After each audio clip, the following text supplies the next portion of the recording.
Hello and welcome back. मैं हूं आपका होस्ट यथार्थ and you've tuned into Indian autos blog. Recently मैं आपके लिए किया सोनेट का वीडियो लाया था जिसमें मेरे एक फ्रेंड ने, जो कि एक Maruti Vitara Brezza diesel owner है, ये बताया था कि उसको किया की सोनेट कैसी लगी। आज भी हम ऐसे ही कुछ करने वाले हैं, बट थोड़ा सा डिफरेंस है। ये दोनों गाड़ियाँ जो आप देख रहे हैं दोनों टाटा मोटर्स की हैं, वो है जेस्ट और ये है अल्ट्रोज। और आज जो शख्स मेरे साथ हैं वो इंडियन ऑटोज ब्लॉग के ही एक पार्ट हैं। ये हैं मोहित भारद्वाज। इनको आपने शायद बहुत सारे कार्स और बाइक्स के वीडियोस में ऑलरेडी देखा होगा।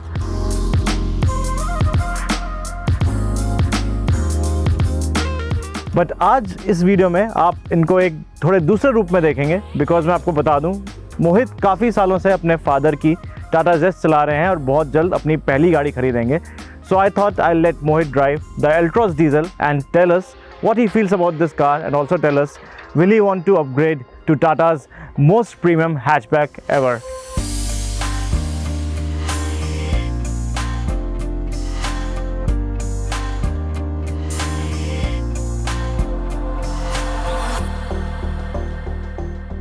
तो चलिए Mohit, welcome back to Indian autos blog and without further ado let's start this video. But इससे पहले मैं आगे बढ़ूँ, मेरी आपसे रिक्वेस्ट है कि आपने अगर अभी तक हमें सब्सक्राइब नहीं किया है तो सब्सक्राइब जरूर कर लीजिए और बेल आइकन दबाइए हमारे ऐसे वीडियो अपडेट्स सबसे पहले पाने के लिए। तो मोहित, सबसे पहले तो tell me your story about this Zest. क्या आप फील करते हैं इस गाड़ी के लिए, क्या कुछ आपने साथ में एक्सपीरियंस किया है? Tell me everything there is to it, but हाँ, संक्षिप्त में। तो सबसे पहले तो मैं आपका शुक्रिया अदा करना चाहूँगा मुझे यहाँ बुलाने के लिए। Any time.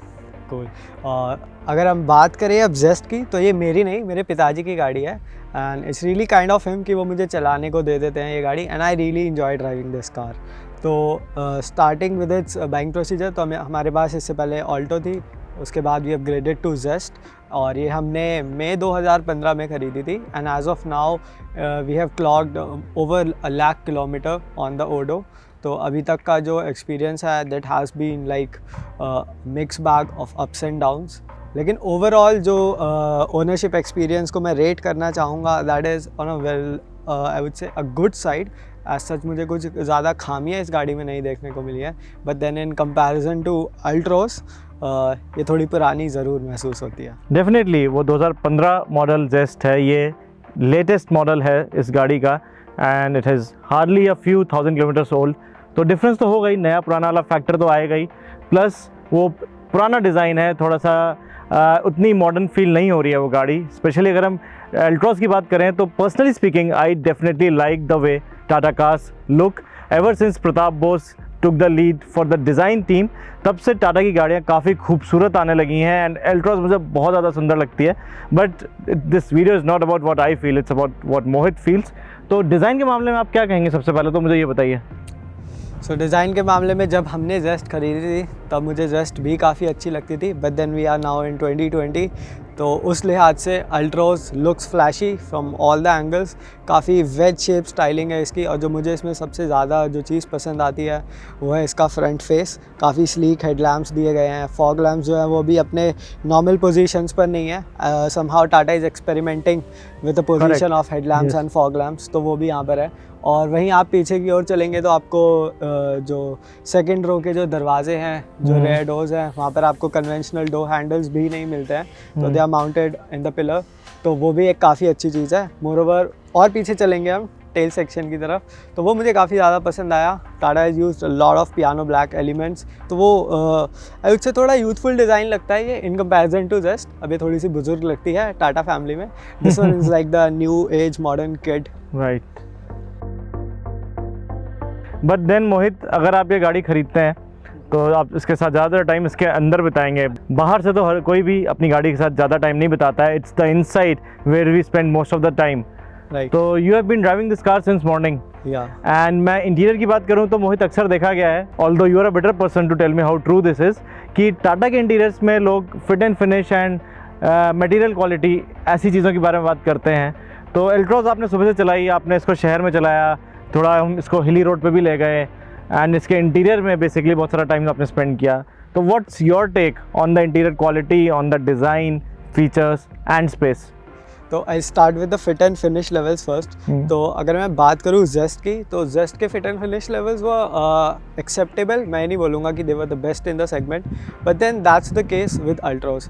ऑल्दो जेस्ट के मुकाबले काफ़ी अच्छा इंप्रूवमेंट है ये, जो बिल्ड क्वालिटी है इसकी, like in terms of the materials they have used, और जो ओवरऑल डिज़ाइन है अंदर का, वो सब चीज़ें आप देखोगे तो आपको लगेगा कि Tata has step the game up.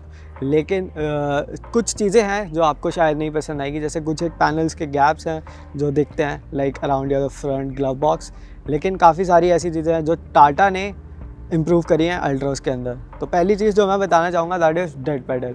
जेस्ट में आपको डेड पेडल नहीं मिलता, तो लेकिन अल्ट्रोज में आपको दिया गया है। तो अगर आप हाईवे पर चल रहे हैं, you are on long hauls, तो आपके पास एक डेडिकेटेड प्लेस है to rest your left feet.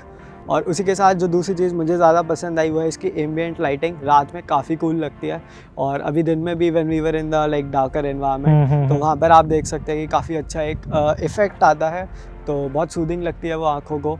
और जो इसके अंदर कलर्स का इस्तेमाल किया है टाटा ने, वो काफ़ी आई वुड से कि बहुत अच्छे से किया है, like it comes with grey and silver finish, क्योंकि इसमें थोड़े डार्कर इंटीरियर्स है, that just one panel which is finished in some shade of brown. यहाँ पर जो इंटीरियर्स है दे आर मोर एरियल, और उसी के साथ आपको एक अच्छी वाइब्स आती हैं, बट देन आप काफ़ी नीचे बैठे होते हो इसमें, यहाँ पर आप थोड़े ऊंचे बैठे होते हैं, तो आपको एक अच्छा ड्राइविंग पोजीशन मिल जाता है। अगर मैं बात करूँ स्पेस की, तो आगे की रोज़ में the space is more than adequate, आपको leg room, head room, shoulder room सब कुछ काफ़ी ज़्यादा मिल जाता है, not more than Zest, because Zest is any which ways more spacious car in comparison to Altroz. Oh, okay. That is like my personal take. No, definitely. Please, Cool. please go on. तो और लेकिन जो rear seat है वहाँ पर आपको Zest ज़्यादा spacious लगेगी। रीज़न है कि जो इसकी ओवरऑल विड्थ है और जो लेग रूम है उसके वजह से। बाकी अल्ट्रोज इज स्पेशियस, मेरे को ऐसा नहीं लगा कि कहीं पर भी I am running out of space. और एक फाइनल पॉइंट जो मैं इसके इंटीरियर्स को लेकर बोलना चाहूँगा वो है एक्सेसिबिलिटी। जेस्ट के जो रेयर डोर्स हैं वो काफ़ी ज़्यादा वाइड नहीं खुलते हैं, तो फॉर एल्डरली पीपल या फिर जो लोग जिनकी थोड़ी स्ट्रॉन्ग बिल्ड होती है उनके लिए थोड़ा सा इशू आता है, like they have to find their way into the cabin, but that's not the case with the Altroz. यहाँ पर आपको 90 डिग्री वाइड ओपनिंग डोर्स मिलते हैं आगे पीछे चारों ही, तो वो एक अच्छी चीज़ है, आप आसानी से अंदर आ जा सकते हैं, कोई इशू नहीं होगा। I think that is all about Altroz interior. But Mohit, एक चीज़ शायद आप भूल गए, जनरली जो लोग कॉम्पैक्ट सेडान्स लेते हैं उसका एक रीज़न ये भी होता है कि they get a lot of boot space, तो शायद इसीलिए आपके फादर ने भी जेस्ट ली एंड बोल्ट नहीं ली। Maybe I am just speculating, but definitely being a compact sedan Zest has a good boot space. And Altroz की अगर हम बूट स्पेस की बात करें तो जेस्ट जितनी नहीं है, जेस्ट की 390 लीटर्स है, Altroz gets 345 litres, so will you miss that difference of 45 litres? Well I don't think I would, क्योंकि जेस्ट में आपको रेयर फोल्डिंग सीट्स नहीं मिलती हैं, आप सेकंड रो को फ्लैट फोल्ड नहीं कर सकते हैं, जबकि आप अल्ट्रोज में ऐसा कर सकते हैं, तो उससे आपकी जो प्रैक्टिकलिटी है वो काफ़ी बढ़ जाती है। और उसी के साथ साथ जो दूसरी चीज़ है वो ये है कि यहाँ पर जो पार्सल ट्रे है वो आप हटा सकते हैं, ऐसा जेस्ट में नहीं हो सकता है। इंटरेस्टिंग। तो उसकी वजह से जो 45 लीटर्स का गैप है वो आई थिंक कहीं ना कहीं अल्ट्रोज कवर अप कर लेती है।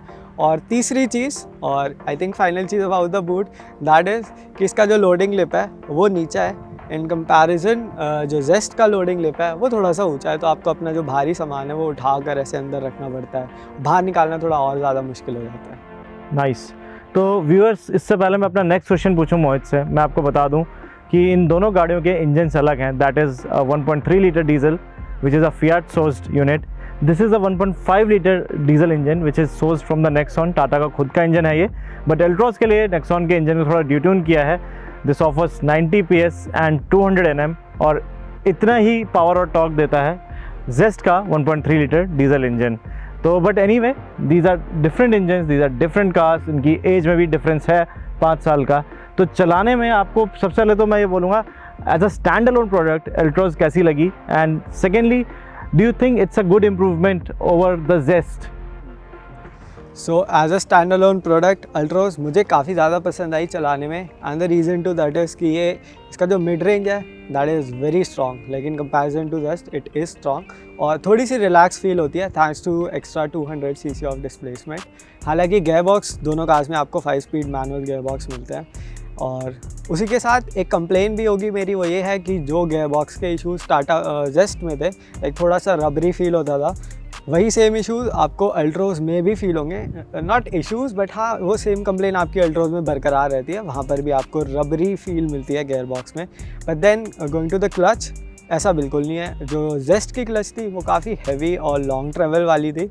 अल्ट्रोज़ की जो क्लच है दैट इज़ फेयरली लाइट, और जो ट्रैवल है वो भी काफ़ी कम है। और उसी के साथ अगर मैं बात करूँ NVH लेवल्स की, तो Tata still has a big room for improvement.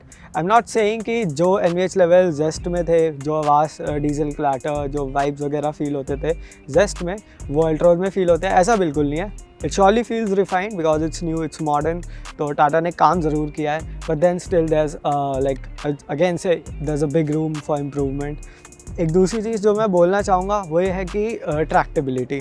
तो this thing comes with variable geometry turbo, and I think शायद उसकी वजह से, I might be wrong, but then शायद उसकी वजह से जो लो एंड ग्रंट है वो जेस्ट में थोड़ा सा स्ट्रॉन्ग फील होता है, क्योंकि आप क्लच से पाँव हटाओगे ये क्रॉल करना शुरू कर देती है। That's not the case with Altroz. आपको एक मतलब थोड़ा स्ट्रॉन्ग थ्रॉटल इनपुट देना ही पड़ेगा, उसी के बाद it starts moving, it doesn't starts to creep as soon as you lift your feet from the clutch pedal. तो ये एक चीज़ है जो मुझे पसंद नहीं आई इसमें, क्योंकि I always expect this from a diesel engine, that talkie है ना, तो that is something Tata could have done. तो मोहित, आप दिल्ली में रहते हैं एंड मैं गुड़गांव में रहता हूँ। मैं आपको गुड़गांव बुलाता रहता हूँ बिकॉज मेरे को आपसे मिलना पसंद है और आपके साथ शूट करना पसंद है, तो I keep calling you to Gurgaon and I am very sure आप ट्रैफिक जाम्स में भी फंसते होंगे। दिल्ली का ट्रैफिक तो सब जानते ही हैं। तो do you think that in traffic conditions driving the Altroz will be as easy or maybe easier than driving the Zest? See, this is one aspect where I would say ki the answer is no. Okay. And the reason to that is in Zest you sit a little higher than you sit in the Altroz. तो आपको एक अच्छा view मिलता है road का, you can like spot potholes. थोड़ा Altroz में आपको मेहनत करनी पड़ सकती है to have a great view of the road या फिर undulations calculate करने में, तो वो सब चीज़ है। तो उस लिहाज से मेरे को जेस्ट में ज़्यादा मतलब आसानी लगती है ट्रैफिक में चलने में। और जो दूसरी चीज़ है, जैसे मैंने बोला कि जो क्रीप इसमें शुरू हो जाता है, ये क्रॉल करना शुरू कर देती है, हाँ। वो ट्रैफिक में आपको मदद करता है, क्योंकि at the end of the day दोनों का मैनुअल गियर बॉक्स के साथ आती है, तो आपको क्लच ऑपरेट करना ही पड़ेगा। तो and then Zest clutch feels better, क्योंकि आप पाँव हटाते हो, वो चलना शुरू। समझ गया मैं। तो मोहित, आपने जैसे कि मैंने पहले बोला शहर में गाड़ी चलाई, NH8 पे भी ले गए एंड अभी रिसेंटली हिली रोड पे भी ले गए, राइट। तो अल्ट्रोज की राइड एंड हैंडलिंग के बारे में आप क्या सोचते हैं, आप क्या बताना चाहेंगे? तो अल्ट्रोज की राइड एंड हैंडलिंग मुझे जेस्ट से थोड़ी सी ज़्यादा कॉन्फिडेंस इंस्पायरिंग लगी, and a big reason to that is कि इसकी जो सेंटर ऑफ ग्रेविटी है वो काफ़ी नीची है इन कंपैरिजन टू जेस्ट, थोड़ी सी ऊंची बैठती है ये। तो बॉडी रोल जो है that is evident in Zest, but that's not the case with Altroz. Okay. और इसी के साथ अगर मैं बात करूँ स्टीयरिंग की, तो दैट इज़ समथिंग जो मुझे जेस्ट का काफ़ी ज़्यादा पसंद आता है। यहाँ पर आपको हाइड्रोलिक असिस्टेड यूनिट मिलती है, इसके अंदर आपको इलेक्ट्रॉनिकली असिस्टेड यूनिट मिलती है, जिसकी वजह से यहाँ पे आपको थोड़ी सी आर्टिफिशियल फील मिलती है। As soon as you turn and take your hands away from the steering, it's starts coming back to its place. तो वो एक्शन काफ़ी ज़्यादा फास्ट है अल्ट्रोज में, जो कि इतना नहीं होना चाहिए। तो जो किक बैक है वो आपको लगेगा कहीं ना कहीं आर्टिफिशियल है, लेकिन स्टीयरिंग व्हील इज़ डायरेक्ट, तो वो कॉन्फिडेंस इंस्पायर करता है। और अगर मैं बात करूँ ब्रेक्स की, तो वो तो I think Tata has step the game up to another level, क्योंकि जेस्ट के ब्रेक्स थोड़े से वीक थे, although it came with ABS, ये भी ABS के साथ आती है, नाउ इट्स स्टैंडर्ड नॉर्म, लेकिन इसके जो ब्रेक्स हैं वो काफ़ी पसंद आए मुझे। They surely have a strong initial bite and progression, तो that is it and that is all. Mohit, आपने अभी स्टीयरिंग का बताया that it kicks back, it has this kick back effect, काफ़ी स्ट्रॉन्ग है, जो कि हाँ। आजकल ऑलमोस्ट हर कोई EPS दे रहा है, एंड कुछ गाड़ियों में, स्पेशली मारुति की गाड़ियों में, अगर आपने मेरी सियाज चलाई है या इवन इग्निस चलाई है, तो उसमें आपने देखा होगा स्टीयरिंग वापस आती ही नहीं है, right. unless your foot is on the accelerator, the steering doesn't come back, and even if you're accelerating, तब भी steering बहुत धीरे वापस आती है। तो नॉर्मली आपकी जो ड्राइविंग है जिस प्रकार की, what will you prefer? Will you prefer that dead steering or do you prefer that this steering which kicks back very aggressively? So I would rather prefer a steering जिसका जो kickback है वो काफ़ी composed हो, जो कि मेरे को जेस्ट का लगता है, लाइक मेरी ड्राइविंग स्टाइल के हिसाब से। और मैं एक छोटी सी चीज़ यहाँ पर ऐड करना चाहूँगा कि भले ही इलेक्ट्रॉनिकली असिस्टेड पावर स्टीयरिंग हो या hydraulically assisted, it all goes again to the steerings geometry. जो उसका कैस्टर एंगल होता है, कैम्बर एंगल होता है, उतना ही नहीं जो किंग पिन इंक्लिनेशन होते हैं, these are some of those factor जो मैन्युफैक्चरर डिज़ाइन करता है, यू कांट ऑल्टर देम। उसकी वजह से भी थोड़ा बहुत इनका लेना देना रहता है कि आपका जो स्टीयरिंग व्हील है वो कितनी तेज़ वापस आएगा और कितनी तेज़ वापस नहीं आएगा। तो दैट आई थिंक कि शायद टाटा इम्प्रूव कर सकता है अल्ट्रोज के साथ, and there is no other way around it कि आप इसको सर्विस सेंटर से जाके सही करवा सकते हैं। तो वो मुझे नहीं लगता। तो व्यूअर्स, मैं आपको बता दूं, Mohit by qualification is an automobile engineer. अभी इसने जो भी बोला मुझे कुछ भी नहीं समझ में आया, बट चलिए, I want to take his word for it and I trust Mohit, उसने जो भी बोला सही बोला होगा। And basically I would request all manufacturers, please improve your steering. ज़्यादा किकबैक या ज़्यादा लाइटनेस, इन सब चीज़ों को प्लीज़ अवॉइड करिए। Ultimately we all like communicative, talkative steerings. तो please manufacturers, if you are viewing my video, please take this feedback of a Tata as well as a Maruti owner. तो फाइनली मोहित, आप एक चीज़ मिस कर गए। टाटा की गाड़ियों की राइड क्वालिटी जनरली काफ़ी अच्छी रहती है, right from the days of indica में मैं काफ़ी बैठा हूँ, उसके बाद इंडिगो में भी बैठा हूँ, और आपके साथ जस्ट में भी काफ़ी बार बैठ चुका हूँ। तो राइड क्वालिटी मेरे को पसंद है इन गाड़ियों की। अल्ट्रोज के बारे में आपने राइड क्वालिटी पे कुछ नहीं बोला मेरे को। तो अल्ट्रोज में आपको 16 इंच के डायमंड कट अलॉय व्हील्स मिल जाते हैं, और जो टायर्स इसमें मिलते हैं वो 60 प्रोफाइल, और 195 सेक्शन टायर्स मिल जाते हैं आपको यहाँ पर। तो उस प्रोफाइल की वजह से the ride feels a little कुशी एट प्लेस। तो I think it's a mix bag. आपको टॉकेटिव जैसे आप बोल रहे हैं, या फिर कम्युनिकेटिव गाड़ी की चैसी होती है, वो वाला फील भी ये गाड़ी देती है with its suspension, although it is on a firmer side. अगर आप इसको टाटा की और गाड़ियों से कंपेयर करें, अगर आप इसको हैरियर या नेक्सॉन से कंपेयर करेंगे, तो श्योरली आपको थोड़ी सी स्टिफ ज़रूर लगेगी। बट देन आई फेल्ट कि it is like the best handling Tata car, I would say, with no offense. That's nice. I hope you don't include the JTP here. No, I don't. But JTP तो बंद हो चुकी है। Anyway, तो चलिए इसी के साथ हम आते हैं अपने $1 million क्वेश्चन पे। जैसे कि मैंने आपको पहले बताया, मोहित बहुत जल्द अपनी पहली गाड़ी खरीदेगा and he is planning to buy a premium hatchback. तो मोहित, आप सुबह से अल्ट्रोज चला रहे हैं, आपने बहुत सारी अच्छी बातें बोली अल्ट्रोज के बारे में। Do you think that you will buy this car? So मुझे ये गाड़ी काफ़ी पसंद आई, and I would surely love to buy this car. But then जो हमारी जेस्ट है, ये डीजल वेरिएंट है, और हमने आज से 5 साल पहले जब ख़रीदी थी तो ये सोच के ख़रीदी क्योंकि पेट्रोल और डीजल के प्राइसेस में काफ़ी डिफरेंस होते थे। But then that's not the case any more. तो अब मैं वेट करना चाहता हूँ for the turbo petrol variant of the Altroz, ताकि देख सकूँ कि भाई वो कितना पेपी इंजन है and how frugal it is. Also मुझे उम्मीद है कि शायद टाटा उसका जो सस्पेंशन सेटअप है वो थोड़ा और डायनामिक साइड ट्यून करके देगा। तो I think that might make for a perfect purchase. लेकिन सिंस मैं उतना रुकूंगा ही, तो मेरा एक मन ये भी है कि मैं Hyundai Elite i20 के लिए भी वेट कर लूँ, सिंस उसकी 3rd जनरेशन अब लॉन्च होने वाली है इंडिया में। तो काफ़ी अच्छी लगी मुझे, उसका भी डिज़ाइन काफ़ी पसंद आया। तो उस लिहाज से मैं सोच रहा हूँ कि अभी मैं वेट करता हूँ, and let's see how turbo petrol and the new 3rd gen Hyundai Elite i20 fits the bill. तो उनमें से जो भी ज़्यादा बेटर चॉइस होगी, I will be going with that car. Sounds cool, right? तो फ्रेंड्स, ये थे मोहित भारद्वाज, हमारे कलीग, हमारे दोस्त, और टाटा जेस्ट के काफ़ी रेगुलर यूज़र, और अभी उन्होंने बताया कि वो अल्ट्रोज डीजल के बारे में क्या फील करते हैं। तो फ्रेंड्स, ये हमारा दूसरा ऐसा वीडियो है जिसमें हमने एक गाड़ी के ओनर से एक नई गाड़ी के बारे में पूछा है और उसके थॉट्स जानने की कोशिश करी है। हम आगे भी ऐसे और वीडियोस करेंगे। आपको ये वीडियोस कैसे लग रहे हैं वो आप हमें नीचे कमेंट सेक्शन में बता सकते हैं। और यही नहीं, आप में से जो लोग दिल्ली एनसीआर में बेस्ड हैं और आप हमारे YouTube चैनल पर फीचर होना चाहते हैं अपनी गाड़ी के साथ, तो भी आप हमें नीचे कमेंट सेक्शन में कांटेक्ट कर सकते हैं, और हम कोशिश करेंगे कुछ ऐसा अरेंज करने की जिससे हम आपसे मिल पाएँ और आपके साथ एक वीडियो शूट कर पाएँ। तो फ्रेंड्स, इसी के साथ it's me and my colleague Mohit signing off for now. आपने अभी तक हमें सब्सक्राइब नहीं किया है तो सब्सक्राइब जरूर कर लीजिए और बेल आइकन दबाइए हमारे ऐसे वीडियो अपडेट्स सबसे पहले पाने के लिए।